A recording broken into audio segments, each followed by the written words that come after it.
పాట చాలా బాగుంది కదా. ఇప్పుడు దోశ కూడా చాలా బాగుంటుంది. దోశను మీరు ఎలా వేయాలో చూస్తున్నారు కదా. యాక్చువల్లీ ఇది దోశ కాదు, దిబ్బ రొట్టె.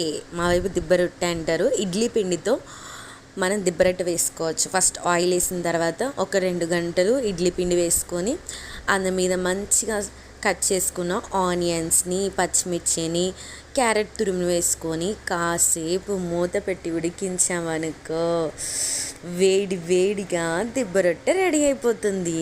అలా టర్న్ చేసి చూసారా, మంచి గోల్డెన్ కలర్ వచ్చిన తర్వాత మనం దాన్ని ఇంకా ప్లేట్లో సర్వ్ చేసుకోవడమే.